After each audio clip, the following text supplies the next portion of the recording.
Hello, welcome to another edition of the VOD Weekly News Recap. I am Glorious Haddjatou Njie. Good evening. Now let's look at the headlines. GFF provides furnished office to its airlines.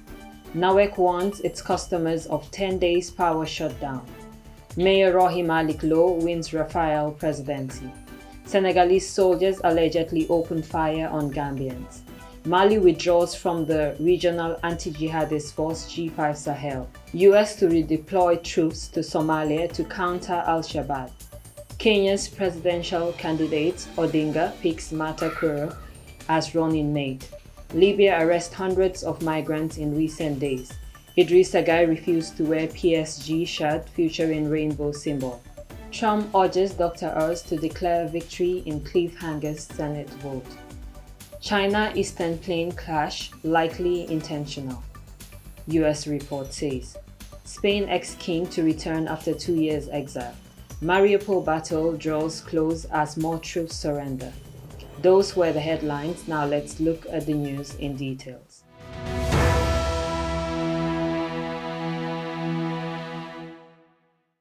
The Gambia Football Federation on Tuesday, 17th May, provided office space to all 5 of its aligned associations with a desk, executive chair, visitors chair, and a laptop in an office space located at the football house. And these 5 of these airlines were the coaches, players, school football, referees, and Women Football Association. The first vice president of the GFF, Bakari Jammeh, speaking at the event, stated that it was great happiness that they were able to fulfill the promise which they made, and that this in line with the development objective of the GFF executive. He added that the GFF is interested in laying a solid foundation for the future and assured the Airlines Association of the executive support at all times. Lamin Jasseh, the General Secretary, who was also in attendance, said that the occasion is another historic moment in Gambian football development and advised the airline associations to make best use of the opportunity. The president of the Football Coaches Association, Matar Aliumboj, being at the ceremony, thanked the GFF for delivering their promise while reassuring them of their support and cooperation in the development of the football, and that the Airline Association and allies of the GFF and should be working together for the development of football in the Gambia.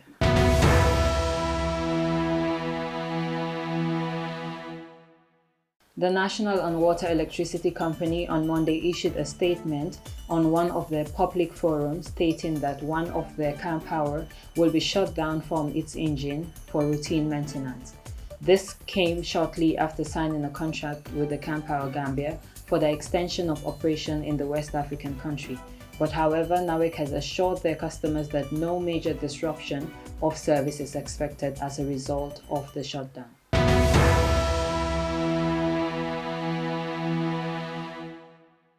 The mayor of Banjul, Rohey Malick Lowe, earlier on Tuesday was elected as the new president of the Raila Africa in Kisumu in Kenya. Another milestone for Gambian women and young girls, as Mayor Rohey Malick Lowe is elected as president of the Raila Africa. May Allah guide her in her path to empower women, the mayor of Kanifing Municipality, Talib Bensouda, said. Prior to her ascension to the presidency, Mayor Lowe was the vice president of the Network for West Africa. Rafaela is an ironic for the network of women elected officials of subnationals and local governments of Africa regroups women members of the political bodies dealing with the governance of the local authorities and government of Africa. RIFELA is the acronym for the Network of Women Elected Officials of Subnational and Local Governments of Africa regroup women members of the political bodies dealing with the governance of the local authorities and governments of Africa. A 15-member executive bureau manages the network representing the South, North, Central, East, and West African region.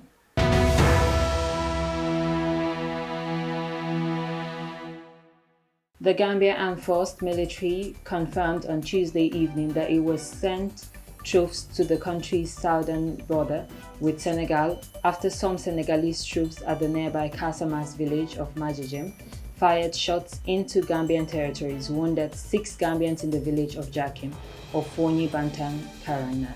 Reports coming out of Foni said Gambians were collecting firewood in the bush when they came under gunfire attack. A source from the Gambia Armed Force confirmed to VOD that their people in that end were deployed to Majajam for verification and that they are aware that some casualties have been taken to Buyam Hospital and currently going under treatment.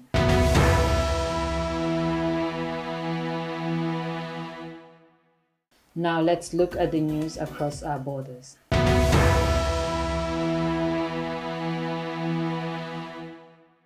Mali's junta announced Sunday that it will quit a West African anti-jihadist force after it was blocked from assuming the presidency of the regional group. The country's departure from the G5 Sahel Security Force deepens its isolation after its neighbors hit it with sanctions in January over perceived foot-dragging in restoring civilian rule. Mali's diplomatic relations with Western allies, including former colonial power France, have also deteriorated, especially over its recent reapproval with Russia. Earlier this month, UN Chief Antonio Guterres said political instability and human rights violations in Mali and Burkina Faso were undermining the Sahel anti-jihadist operation and called for returning power to civilians as soon as possible. But Mali's junta claims it is a victim of politicking. The government of Mali is deciding to withdraw from all the organs and bodies of the G5 Sahel, including the joint force fighting the jihadists, Burkina announced in a statement. The opposition of some G5 Sahel members states that Mali's president is linking to maneuver by the state outside the region, aiming desperately to isolate Mali. It added without naming that country. The G5 Sahel, which also includes Mauritania, Chad, Burkina, and Niger, launched in 2014 with an anti-jihadist force added in 2017. The group's head of states were supposed to assemble in Burkina in February to see Mali assume the G5 presidency, but nearly 4 months later, this meeting has still not taken place, the junta said.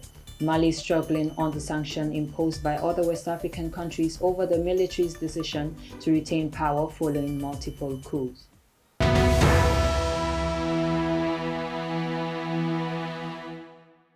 President Joe Biden has ordered the re-establishment of the U.S. troops present in Somalia to help local authorities combat the Al-Shabaab military group, a senior American official told reporters Monday. The move reverses an order from Biden's predecessor, Donald Trump, who in late 2020 pulled nearly all U.S. forces from the East African nation as he sought to wind down U.S. military engagements abroad during his final week in office. Biden approved a request from the Defense Department to reposition U.S. forces in East Africa in order to re-establish a small, persistent U.S. military presence in Somalia, the official said. Fewer than 500 troops will be involved, the official said, adding it will take a little bit of time to reach that level in Somalia. That is slightly smaller than the original footprint of 700 who spent years in country conducting operations against Al-Shabaab, but were then removed under Trump and rebased in neighboring countries, Kenya and Djibouti. The previous administration directed the withdrawal from Somalia against the advice of senior U.S. military leadership, and since then Al-Shabaab has unfortunately only grown stronger, the officials added. By reinserting U.S. troops, Washington will reduce the risks involved in back-and-forth mobilization of forces that have been conducting counter-terrorism operations inside Somalia.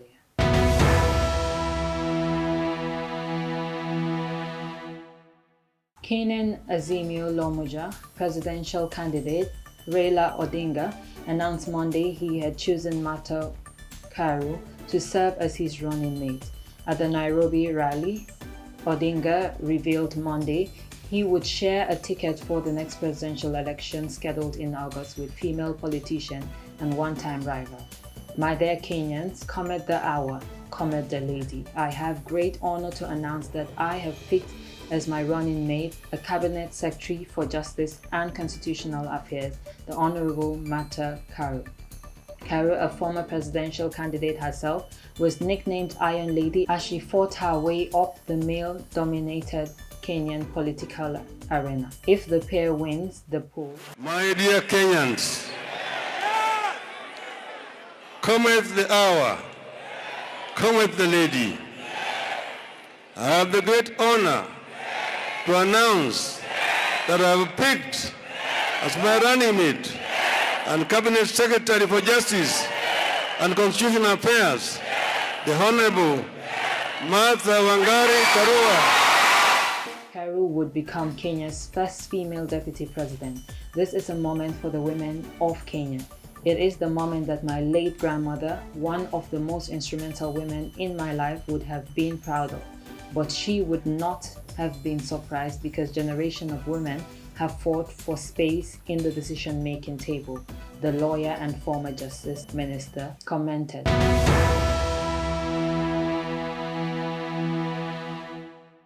Libyan security forces in the country's west region said they have detained at least 300 migrants in the last week and 3,000 in the past 3 months. The arrests come as attempted sea crossing from Libya to Europe are expected to increase in the summer months and as the country faces growing political uncertainties. Colonel Asram Isa, commander of the Suram Victorial Support Force, a local security body, said his force has arrested 300 in the dawn rain, targeting smuggling operations on May 10th in the towns of Surma and Sabrata. He said that at least 3,000 migrants have been arrested in the past 3 months as part of the wider operation. Libya has in recent years emerged as a popular, if extremely dangerous, route towards Europe for those fleeing poverty and conflict in Africa and the Middle East. The North African nation plunged into turmoil following the NATO-backed 2011 uprising that torped and killed longtime dictator Muammar Gaddafi. The country has been without a functioning government and fragmented for years between rival administrations in the east and west, each backed by armed groups and foreign states. More recently, it has been divided by 2 rival governments who both claim Tripoli as their rightly seat. They packed desperate migrants into ill-equipped rubber boats, then embarked on risky voyages across the Mediterranean Sea. Many of those who have been intercepted and returned to Libya, including women and children, are held in government-run detention centers where they suffer from abuse, including torture, rape, and extortion, according to right groups.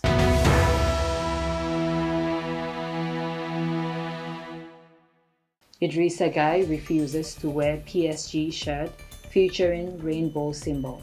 Haddjatou reports.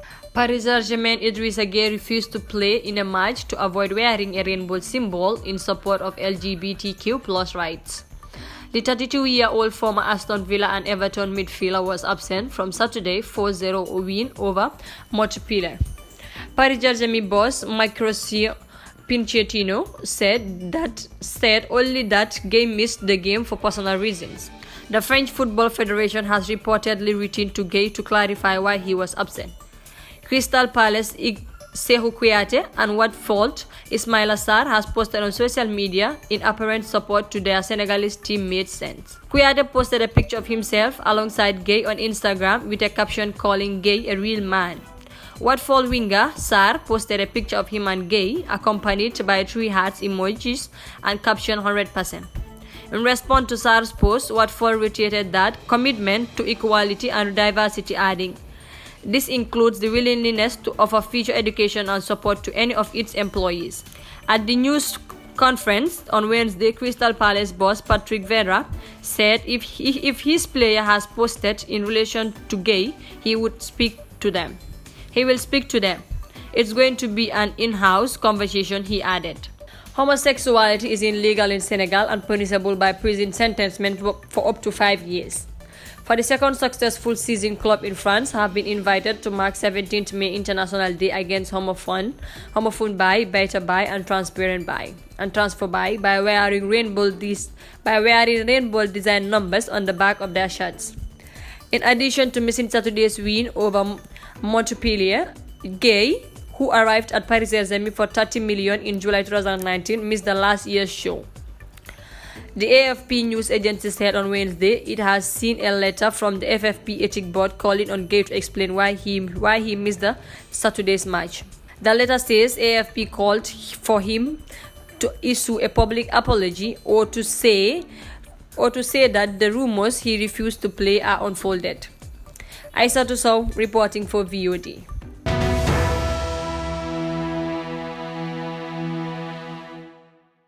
Now let's look at the international news in detail.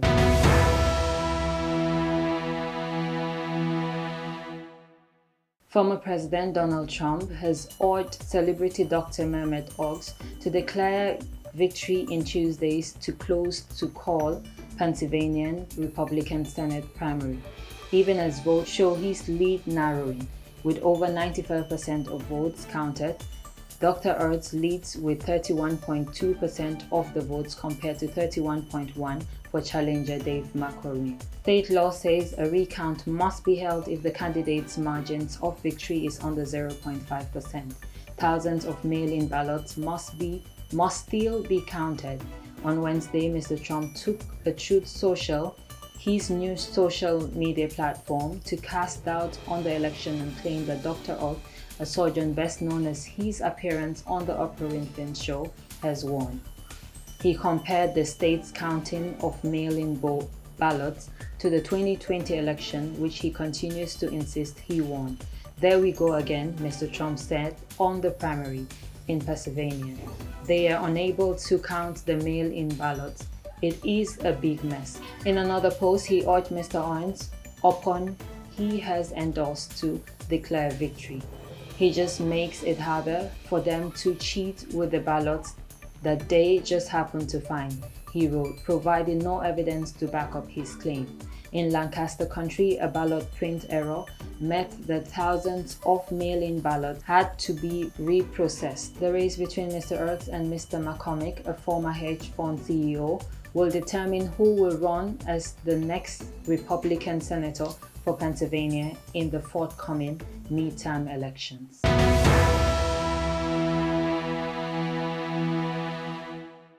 Spain's former king Juan Carlos will return to the country this week after nearly 2 years in exile in the United Arab Emirates.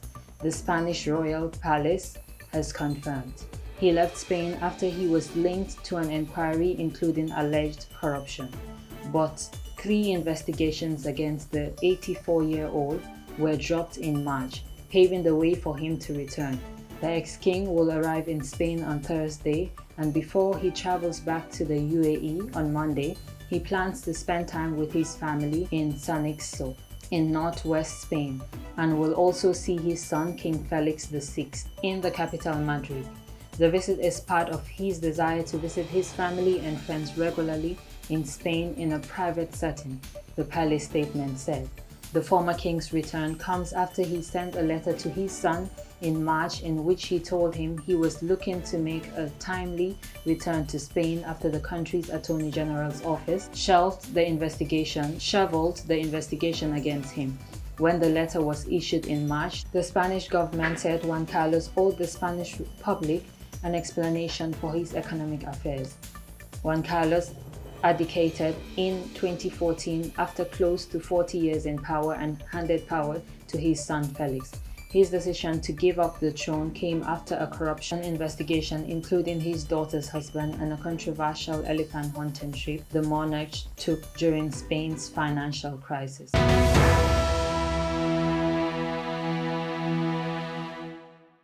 China Eastern plane crash, likely intentional, US report says.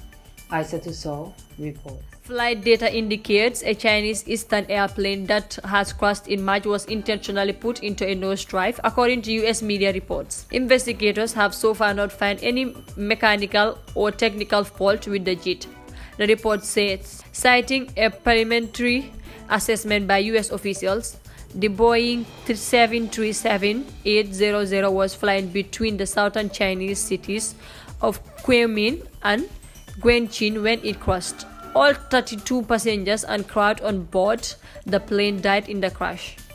The plane did what it was told to do by someone in the cockpit, according to the Wall Street Journal, which first reported the story, citing a person familiar with US reports. Data from one of the plane's black box flight recorder, which was recovered from the crash site, suggested that inputs of the record pushed the plane into a near vertical trim, the reporter said.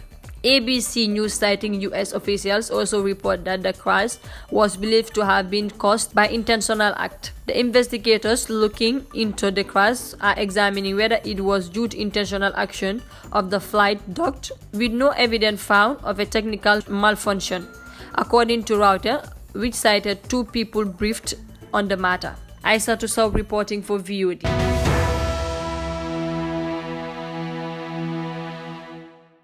The Russian military said Thursday that more Ukrainian fighters who were making a last stand in Mariupol have surrendered, bringing the total who have left their stronghold to 1,730, while the Red Cross said it has registered hundreds of them as prisoners of war.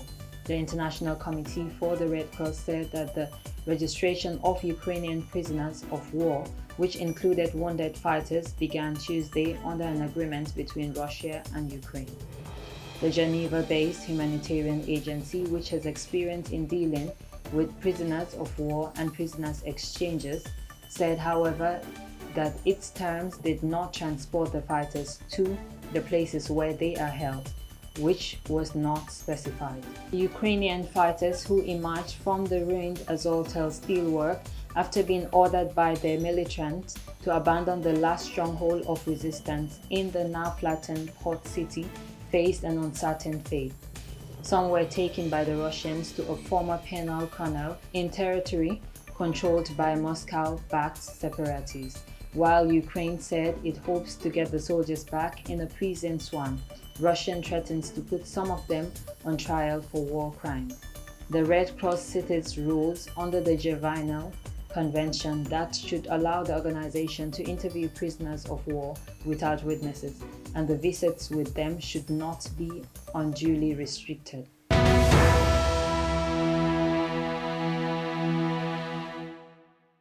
That's all we have for you today. Until we come your way again, I am Glorious Haddjatou Njie on the VOD Weekly News Recap. Thanks for watching and have a good evening.